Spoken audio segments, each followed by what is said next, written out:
সবুজে ঘেরা একটি ছোট গ্রাম। গ্রামের করিম ব্যবসায়ী অনেক চালাক ও লোভী। সে ধানের ব্যবসা করত। নানা রকম কৌশল করে করিম মিয়া কৃষকদের ঠকিয়ে ধান নিত। কৃষক ফরিদ উদ্দিন ছিল অনেক বোকা। সে অনেক পরিশ্রমী ছিল, কিন্তু বুদ্ধি না থাকার জন্য তার সংসারে কোনো উন্নতি হতো না। করিম ফরিদ উদ্দিনের ধান ক্ষেতের সব ধান নিয়ে নিত আর খড়গুলো সব ফরিদ উদ্দিনকে দিয়ে বলতো, ফরিদ এই নাও সব খড়, তুমিই জিতলে। তুমি অনেকগুলো খড় পেলে, আর আমি অল্প ধান পেলাম। করিম মিয়ার কথা শুনে ফরিদ উদ্দিন খুশি হয়ে যেত আর ভাবত, আমি জিতেছি, আমার অনেক খড়, আমি খড় বিক্রি করে চাউল কিনব। ফরিদ উদ্দিন এটা বুঝত না যে খড়ের থেকে ধানের দাম বেশি। বারবার তার এমন কাণ্ড দেখে টিঙ্কু জিনের আর সহ্য হলো না। টিঙ্কু জিন ফরিদ উদ্দিনের কাছে এসে বলল, আরে বোকা, করিম মিয়া তোকে বারবার ঠকাচ্ছে। খড় দেখতে অনেক বেশি হলেও ধানের দাম খড়ের থেকে অনেক বেশি। বছর তুই ধান পাকার আগেই কেটে ফেলবি।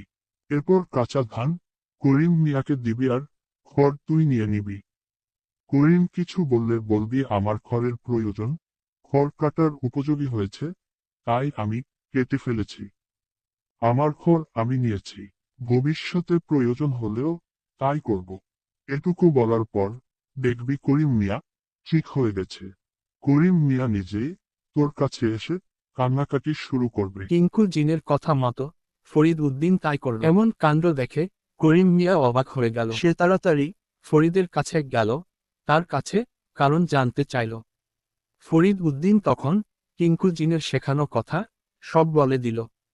তখন করিম মিয়া কোনো উপায় না পেয়ে বলল, এ কাজ করো না ফরিদ, এমন করলে আমি শেষ হয়ে যাব। এরপর থেকে ধান এবং খড় জন অর্ধেক করে নিব। না, শুধু ধান ভাগ করে নিব, খড় সব আমার থাকবে। আচ্ছা ঠিক আছে, তাই হবে। এখন তোমার কথা শোনা ছাড়া আমার আর কোনো উপায় নেই। আমি তো আর তোমার মতো পরিশ্রম করতে পারবো না। টিঙ্কু জিনের উপদেশ শোনার পর কৃষক ফরিদ তার পরিশ্রমের সঠিক মূল্য পেল। ওহ, গল্পটা শেষ হয়ে গেল, কিন্তু চিন্তা নেই, আমাদের গল্প ভাণ্ডার খুব শিগগিরই নিয়ে আসছে নতুন মজার গল্প। তাই লাইক দাও, শেয়ার করো আর সাবস্ক্রাইব করে রাখো আমাদের গল্প ভাণ্ডার চ্যানেলটিকে।